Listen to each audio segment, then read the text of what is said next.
One of the shootings we just mentioned led to the death of Dollar General manager Alexis Hill, which the community is still grieving over. Today, loved ones and community members gathered on the Columbus Riverwalk for a moment of prayer to give words of remembrance and release balloons in memory of Alexis Hill. And I can tell you this, you commit murder in the city of Columbus, and then you shoot 2 of my police officers, we're going to kill you. Just after 10 in the morning on June 23, 2026, a woman named Alexis Hill was standing at the checkout counter of a Dollar General on Victory Drive in Columbus, Georgia. A man walked up to her register. He placed hamburger buns on the counter. The total came to $1.58. He handed her 2 crumpled $1 bills. Alexis Hill did what any cashier does. She began to straighten the bills. The man stepped to the side. He pulled out a handgun, and he shot her in the head. At 10:45 in the morning, Muskogee County Deputy Coroner Dustin Harrelson pronounced Alexis Hill dead at the scene. She was 44 years old. She was a mother of 3 boys. She was a grandmother. She was the godmother of her best friend's child. She was weeks away from the biggest move of her life. And she was killed over $1.58 by a man who had walked out of a Georgia state prison exactly 33 days earlier. Say her name. Alexis Hill. Dollar General's revenue is more than Family Dollar and Dollar Tree combined. There are more Dollar Generals than there are McDonald's. They open up so many stores. There are stores everywhere on every other corner. Most coverage of this case stopped at the transaction. Today we do not stop there. Today we go all the way through who Alexis Hill actually was, what the system knew about Jerome Willis before he ever walked into that store, what Dollar General's record on worker safety actually looks like, and the questions that nobody in any official capacity has answered yet. This is the full story of Alexis Hill, and it starts with her, not with him. Welcome to Oru Crime Stories. Subscribe right now and hit that notification bell. Every story on this channel is built the same way, deep-sourced victim first. Drop a comment and tell us where in the world you are watching from. I want to stop right here before we go anywhere near the crime, because in a story like this one, a story that went viral for a transaction amount for a number for $1.58, it is dangerously easy to reduce a human being to a detail. Alexis Hill was not a detail. She was a whole person. And before we go any further, you are going to know exactly who she was. Alexis Hill was 44 years old, born and raised in Columbus, Georgia. She had spent years working at that Dollar General on Victory Drive, working her way up to general manager. Her friend, who spoke to reporters at the scene but asked to remain off camera, said it simply. She loved that job, and she worked her entire self off for that job. She was not just an employee. She was the kind of person that a place is built around. She made people laugh. She was sweet and positive, her friend said. She was the godmother of her child. Think about what that means. Someone trusted Alexis Hill with the most sacred role a friend can offer. Not just a close friend. The person you choose to stand in for you as a parent if you can't. Her brother Jonathan Hill spoke to reporters outside the store on the same day she was killed. He could barely hold himself together. He said she'd give the shirt off her back if she needed to. He said one of the last things she did before she went to work that morning was gather supplies for someone who was in need. Her last act of kindness, he called it. Not her last act at work. She was a mother of 3 sons. And she was a grandmother.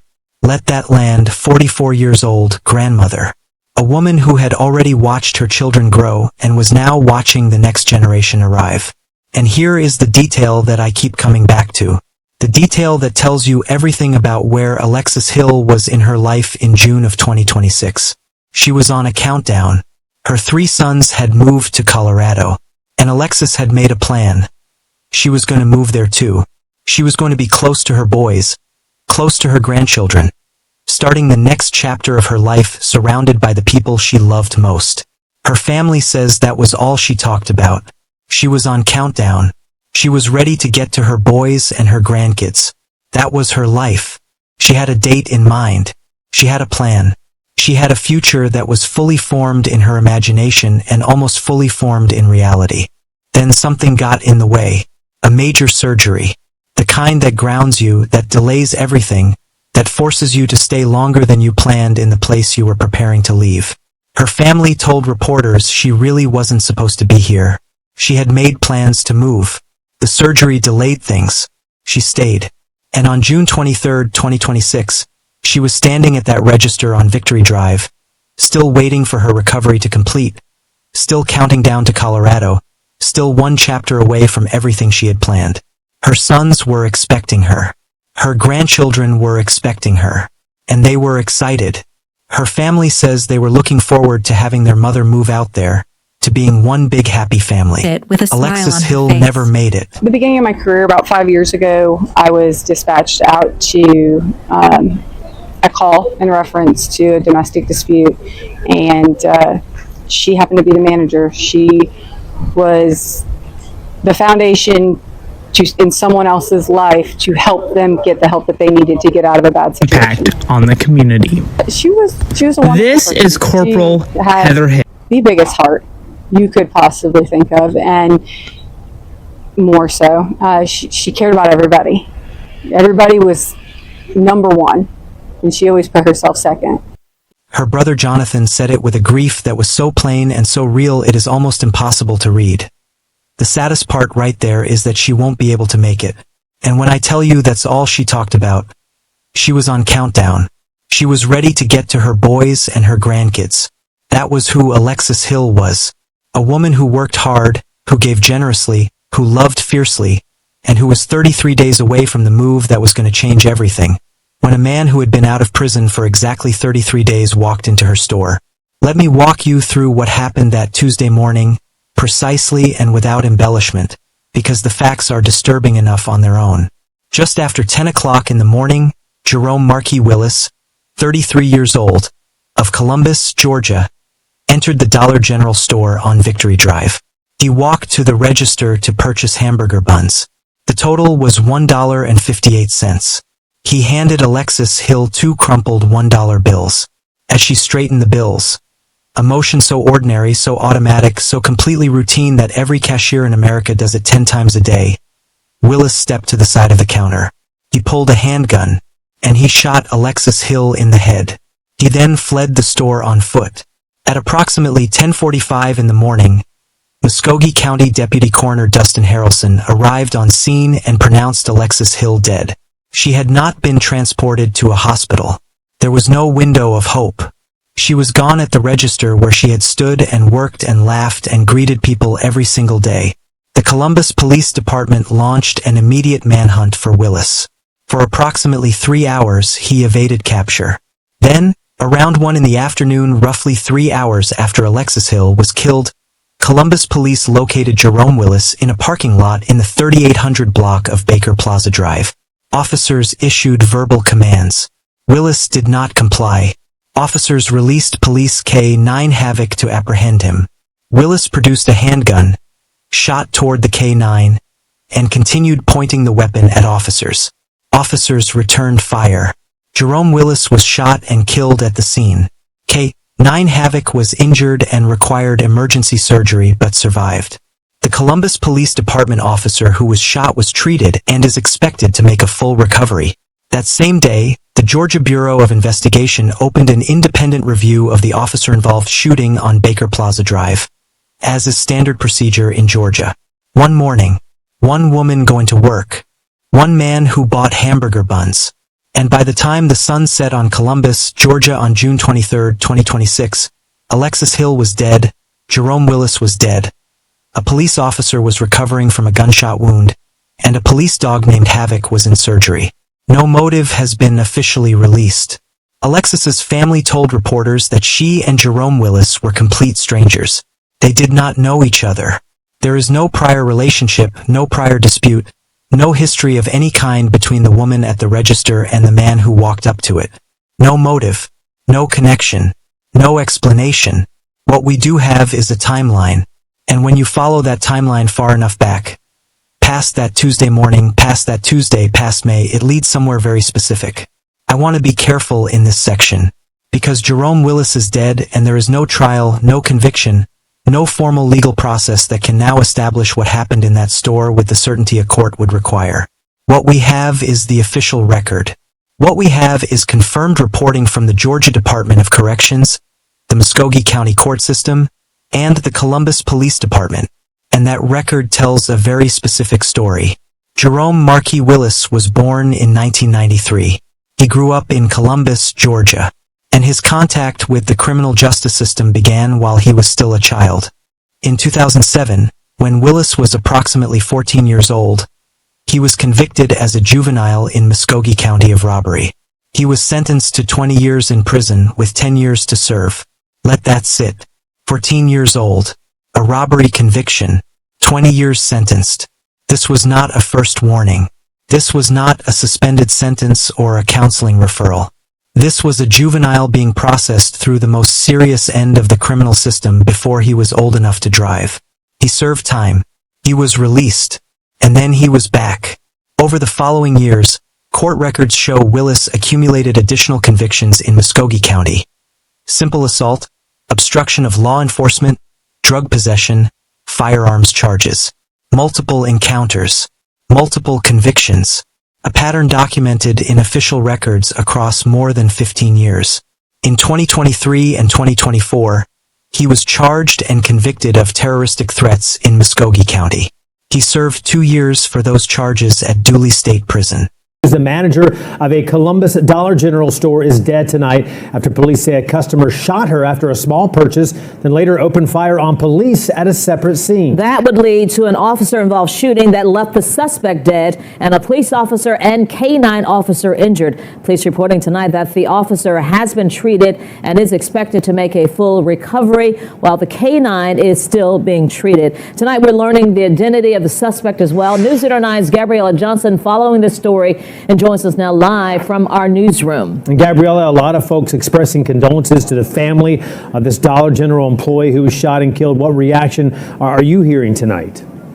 Well, Jason and Barbara, investigators say that 44-year-old store manager Alexis Hill was shot and killed late this morning. Now, new tonight, the coroner has identified the gunman as 33-year-old Jerome Willis, who was later shot and killed by police after officers say he opened fire on them and a K-9 named Havoc. Hill's family is asking for respect and privacy at this time for the mother of 3 boys. According to Georgia Department of Corrections records, Jerome Marquis Willis was released from Dooley State Prison on May 21, 2026. May 21, 2026. Alexis Hill was shot and killed on June 23, 2026. 33 days.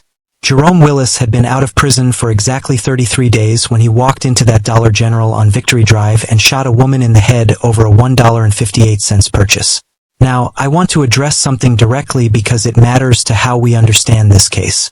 Willis's mother, Bernice Hartman, spoke to reporters after her son was killed. She said she was not yet convinced her son was responsible for Alexis Hill's death. She said she felt her son may have been randomly picked up while walking down the street. She also said something that I think is important to sit with honestly. She said her son had mental health issues. She said that was probably why he got paranoid when police got behind him. She was careful to add, "That's no excuse. No criminal charges were ever filed. No trial was ever held." Jerome Willis was killed by Columbus police on June 23, the same day Alexis Hill died. The official investigation remains active, but the documented record of who Jerome Willis was, a man with a criminal history stretching back to 2007, convicted of terroristic threats as recently as 2024, released from state prison 33 days before this shooting, that record is not speculation. That is the public file. And it raises the question that official sources have not yet answered. What, if anything, was done to support Jerome Willis's re-entry into society after his May 21 release? What supervision was in place? What mental health resources were provided? What assessment was conducted before the Georgia Department of Corrections marked his record as inactive on the exact date of his release? We do not know. No official has addressed those questions publicly. What we do know is that a man with a 15-year criminal history, a man whose own mother acknowledged had mental health struggles, walked out of a Georgia state prison 33 days before this shooting with no apparent barrier between his release and a loaded weapon. That is not a coincidence. That is a system question. And it is one that nobody in Georgia's corrections or reentry framework has answered yet. Police say the gunman ran, and a short time later, they tracked him to a second scene near Baker Plaza Drive. At the second scene, Columbus police say the suspect shot an officer and a K-9, and officers returned fire, killing him. He's been identified as 33-year-old Jerome Willis. The GBI is now investigating the officer-involved shooting, but officials say there is no ongoing threat to the public. Now I need to talk about something that the mainstream coverage of this case has almost completely avoided. Because the conversation about Alexis Hill's death cannot be honest if it stops at the individual act of violence and never asks the institutional question. Dollar General issued a statement after Alexis Hill was killed. It said the company was deeply saddened over the tragic loss of their Columbus store manager, that their thoughts and deepest sympathies were with the employee's family and friends, that the store was closed until further notice, and that grief counselors would be available for area employees. That is the statement. That is all the statement said. No acknowledgement of a broader pattern. No commitment to policy review. No specific safety measure announced or promised. A statement of condolence. Nothing more. And here is why that matters. Alexis Hill is not the first Dollar General worker to be killed on the job. She is not the 5th or the 10th. According to reporting by multiple outlets citing documented cases going back to 2014, at least 49 Dollar General workers have been killed on the job and another 172 have been injured, either by gun violence or workplace accidents, since 2014. 49 workers killed in 12 years. Employee advocates and labor organizations have been documenting Dollar General's safety record for years. Workers have reported being stabbed, shot, held at gunpoint, punched, and physically assaulted while on the job. Workers have described stores that are dangerously understaffed, meaning that at any given time, a single employee may be left completely alone in a store. Workers have described broken parking lot lighting, inadequate security cameras, no panic buttons, no security guards, no protocols for what to do when a customer becomes violent. A worker in New Orleans described being left alone at closing shift, walking out into a pitch-black parking lot with no working lights. She said she could have been robbed or attacked at any time and that Dollar General refused to repair the outdoor lighting or install additional security cameras. She's a sweet person, so I don't know who would do something like that. It's just crazy. Their job, she would work her entire butt off for their job, though. Dollar General has faced regulatory fines and enforcement actions from the Occupational Safety and Health Administration.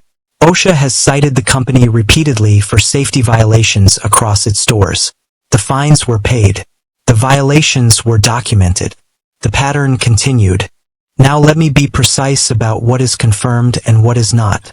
There is no public record of whether the specific Dollar General location on Victory Drive in Columbus, Georgia had any prior safety incidents or complaints.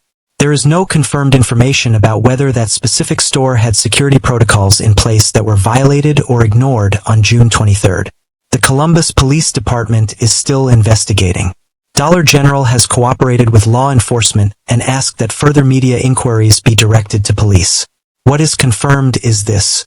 A woman was alone at a register. A man walked up to her. There was no reported security guard present. There is no confirmed report of any security barrier or panic system that was activated. A man shot her in the head and walked out of the store on foot. The broader pattern, 49 workers killed, a company with a documented OSHA violation history, an industry described by investigators as a magnet for violence, that pattern is on the record. And it is the pattern into which Alexis Hill walked every single day when she went to work. Not because she was naive. Not because she was careless. Because she was doing her job. Because she showed up every day to a store that she loved, in a company that had been repeatedly warned about the danger its workers faced. Dollar General's statement did not mention any of that. The questions that nobody has publicly answered. Will Dollar General review the safety conditions at the Victory Drive location? Will the company implement any specific security measures in response to Alexis Hill's death? Has any OSHA complaint been filed in connection with this incident? Is any governmental body examining whether adequate protections were in place? As of this recording, none of those questions have been answered publicly. In the days after Alexis Hill was killed, Columbus grieved in the way that communities grieve when they lose someone who was genuinely woven into the fabric of daily life. People came to the scene, not to gawk, not to photograph. They came to tell her family who she was to them. Her brother Jonathan said that at the crime scene itself, droves of people came over and just told the family how wonderful she was and how helpful she was. People who had shopped in her store. People whose days she had made better just by being there. Days after the shooting, One, two, three. We love you,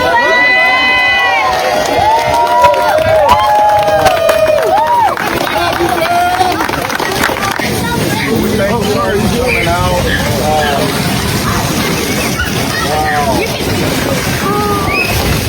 family and friends gathered at the Columbus Riverwalk. They released balloons into the sky, not in anger, in celebration of a woman who had given everything she had to everyone around her right up until the last morning of her life. Her brother asked people not to target Jerome Willis's family. He quoted scripture. He said he believed in accountability through the law, not through community retaliation. He said he would lean on his faith. That is not a small thing to say after your sister has been shot in the head over $1.58. That is a man choosing something harder than rage. Her family also issued a direct message to people online. They said they do not consent to anyone using Alexis Hill's image or story for attention, for fundraising, for promotion, for business purposes, for social media traffic, or for exploitation. They asked anyone who sees fake donation pages, disrespectful content, or people using her death for gain to document it and send it to the family before engaging. That statement tells you something about the secondary violence that follows a case like this one in the digital age. The grifters, the clout chasers, the people who show up with ring lights while a family is still learning how to breathe without someone they love. Alexis Hill's family is asking for dignity. For her image, for her story, for her name. They are asking the world to see her as a person and not as content. That request is part of this story too, and it deserves to be honored. A GoFundMe has been established to help the family cover memorial service costs, burial expenses, travel for next of kin, and estate matters. The family says the funds will also help stabilize Alexis's children and grandchildren in the aftermath of this loss. Her 3 sons are in Colorado. They were waiting for their mother. They were counting down the same countdown she was counting down. They will not get what they were waiting for. I want to be direct with you about what remains unanswered in this case. Because honesty about what we do not know is as important as accuracy about what we do. First, no official motive has been released. Columbus Police and the Georgia Bureau of Investigation have not stated publicly why Jerome Willis shot Alexis Hill.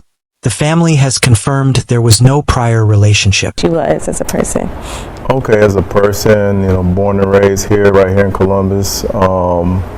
Just sweet, kind, always willing to go out of her way to help someone and go the extra mile. Yeah. She'd give the shirt off her back if she needed to. She was always helping people. As far as I could see, I went off into the military and retired, and I came back in 2019, and ever since I've been back, she's been busy, busy with the children, busy with the grandchildren, and just helping everyone she could. I think one of the last things she did was, gather some supplies for someone that was in need. There was no robbery. There was no argument on record before the shooting. A man bought hamburger buns, handed over crumpled bills, and shot the woman who straightened them. The why remains officially unanswered. Second, no official information about Willis's mental health history has been released. His mother referenced mental health issues. That account has not been confirmed or denied by any official source. No psychiatric assessment from his time in prison has been made public. No reentry mental health plan has been disclosed. Third, no statement from Dollar General addresses their safety framework or what, if anything, will change at their stores following this killing. Fourth, no Georgia state official has publicly addressed the circumstances of Willis's May 21st release, what supervision was in place, or whether any failure in the reentry system contributed to what happened 33 days later. Fifth, no investigation has been announced into the broader conditions at the Victory Drive Dollar General or at Dollar General stores generally, despite the documented national record of worker violence at the company's locations. Those are not rhetorical questions. Those are the questions that Alexis Hill's 3 sons, her grandchildren, and her brother Jonathan are living inside right now. And they deserve specific answers, not a corporate statement and a closed store.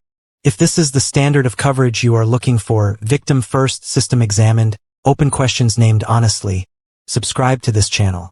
Hit the notification bell. Every story we cover is built the same way. Leave a comment. Tell us where you are watching from. Tell us what question in this case you still need answered. This community is how stories like Alexis Hill's stay in the public record long enough to demand real accountability. Alexis Hill was 44 years old. She was a mother of 3 boys. She was a grandmother. She was the godmother of her best friend's child. She was a Dollar General store manager who showed up every day and worked hard and made people laugh and gave supplies to people in need, and was planning a move to Colorado to be close to the people she loved most. She was on a countdown. Her sons were waiting for her in Colorado. Her grandchildren were waiting for her. She had a future, a specific, concrete, planned future that was weeks away from beginning. She was 33 days away from a man out of prison. She was 1 morning away from walking out that door. She straightened 2 crumpled dollar bills and she never went home. Her brother Jonathan said it plainly. She can't be replaced. A part of us is just going to be gone. Alexis Hill deserved every day that was taken from her. She deserved Colorado. She deserved her boys. She deserved to hold her grandchildren in a state she chose because she loved the people waiting there. Say her name. Remember it. And don't let the number $1.58 be the only thing the world remembers about the day she died.